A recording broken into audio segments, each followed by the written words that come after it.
So in this video, I thought I'd make you a video that goes along with the level 2 Larder Synoptic pack, which is this here. I'm going to make just a video that just goes through the criteria. I thought it'd be easier to explain. I'm going to try and do the video in one take, so excuse me if I'm sort of reading from bits and paper and you know, stalling a little bit, but obviously I'm just trying to get all the information out and keep this video as short as I can. So you'll find this pack. This is the Larder Synoptic pack for this year. You'll find it on Padlet, exactly the same place as the pastry one was. So go onto Padlet and download yourself and print off a copy. It's underneath the Synoptic exam pack, underneath where the pastry one. For this video, I'm probably going to make about 2 or 3 videos, but for this video, I'm going to explain the 5 dishes and very quickly go through the criteria so that you can obviously start getting your heads around it. Next week, I will make a video around the time plan, so I'll go through in what kind of order I would do the dishes, etc. And then I might make a 3rd video on some sort of hints and tips, see as we go along. Okay, so you'll see if you look at page 2 of the Synoptic pack, you'll see that there are 5 dishes for this year's Larder Synoptic, and I've numbered them 1, 2, 3, 4 and 5. They have to be served in this order, so obviously you serve number 1 first, obviously. 2 portions of each. The actual pack is in the same kind of format as the pastry pack, so that you can see it looks pretty much the same. I've got the dishes, and then I'll go through this some general notes of each dishes. I've included a time plan section. Section 3 is the recipes, the 5 recipes that I'm planning on using, and then section 4 is the dates and times. Okay, so the 5 dishes you see is an amuse-bouche, which is going to be chicken liver en croûte. The 2nd dish is a minestrone soup. 3rd dish is a polenta dish with a sauce.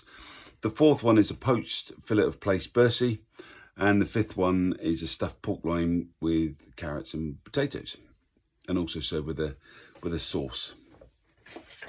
So if you carry on going over, you'll see pages 6 right up until 13 has got the recipes, and these recipes meet the required criteria that you will see on page 2 and 3.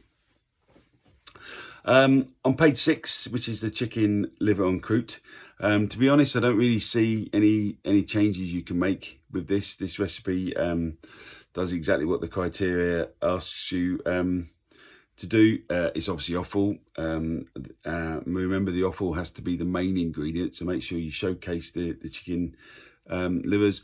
You need to demonstrate control when cooking. That's one of the criteria, so obviously make sure that when you cook the chicken livers that they're not overcooked. Then they're going to be served on a croûte. It's an amuse-bouche, so this will be a small portion, but again, remember, you need to serve 2. Page 7 gives you the recipe for the minestrone soup. I've included this dish because it's a vegetable broth. The main considerations for the minestrone soup will be knife skills and knife cuts, and you'll see when you go through the recipe that there is paysanne, there is brunoise, and there's a chiffonade. So these are 3 of the French cuts that you should all know, and therefore we'll be expecting all these cuts to be accurate for when you make the soup. Just finding what will come next. Page 8 then goes into the 3rd course, which is the polenta dish. Now, when we practice the polenta and also the recipe for the polenta, you'll see that we put some polenta in some boiling water, and then eventually we'll cook it out and then shape it into a log shape, like a sausage, roll up into cling film and set it in the fridge.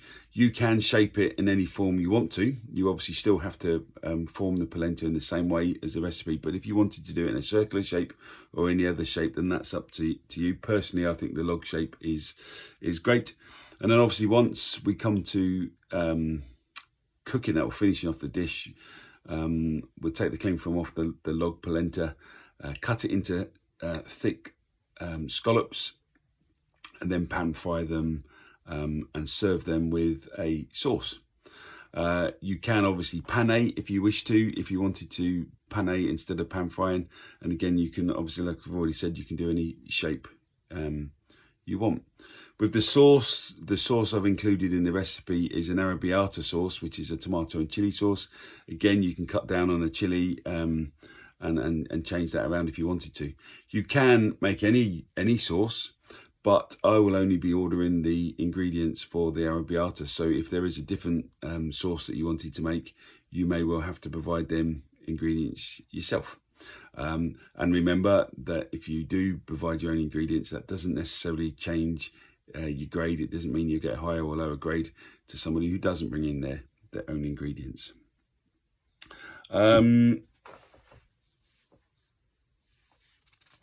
So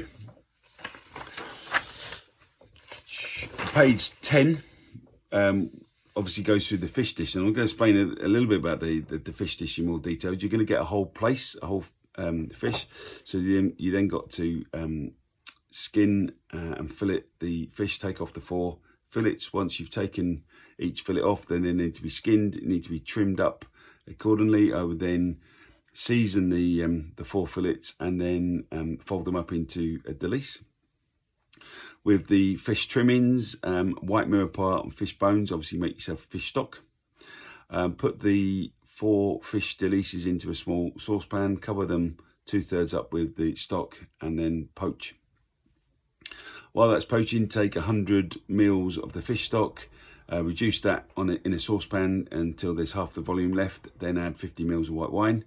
Reduce that down until there's half the volume left, and then add 50 ml of cream. Reduce that down until there's half the volume left. And then keep reducing until the sauce now coats the back of a spoon. And should start to thicken up. Then we will add a liaison, which is a cream. Egg yolk. Add a single egg yolk. You've got to be very careful, obviously, with adding the egg yolk. You don't want the sauce piping hot. You've got to whisk it in very, very quickly, and obviously don't put it back on the heat because you certainly don't want to just scramble it. Once the fish has been poached, carefully remove the 4 fillets, place them onto a baking sheet, and then nappe over with your sauce that you've just made. Nappe over each fillet, and then place under the salamander. And remember, the criteria for this is the fish has to be poached and glazed. So the glazing part is obviously under the salamander. Take 2 or 3 minutes to obviously get a nice brown colour on the fish, and then you can serve that with wilted spinach and some lemon. Page 11 and 12 then obviously tells you about the pork. Remember, you'll get a 2 or 3 bone pork loin, which you then need to remove the bone. You need to remove the skin and any excess fat. You need to stuff the pork loin. You can retain the bones if you like, and the skin, make crackling with the skin, and obviously we use the bones as a trivet to roast the pork on. And if you wanted to use them bones, cut them down into little ribs and use the skin and the ribs for garnish. It's up to you. The recipe and the practices that we do for this, we'll do parmentier potatoes and julienne carrots. You can change that around if you wanted to. If you want to do something else with the potatoes and the carrots, that's up to you. But again, remember, I'll only be providing carrots and potatoes. So if you wanted any other veg, you'll have to bring that in yourself. And then this needs to be served with a sauce. We'll be providing cider. So a cider is you to go with the potatoes, the carrots, and the roast pork. The roast pork needs to be sliced. And again, remember, you need 2 portions. Just very quickly going back over, remember you've got 5.5 hours for this, so 30 minutes to set up, and then 5 hours to cook and serve the dishes. The dishes, as I've already said, need to be served in numerical order. Next week I'll make another video when I'll go through the time plan, or the actual order that I would cook the food and prepare and cook the food, etc. And then hopefully I'll try and do another video on some hints and tips a week after that to go through any final bits and pieces. In the meantime, as I say, if there's any questions on this, come and find me or send me an email, whatever. As I say, you'll find the pack on Padlet in exactly the same place. Get reading, make sure you get your heads around this, and we'll start practicing next week. Okay, thanks a lot.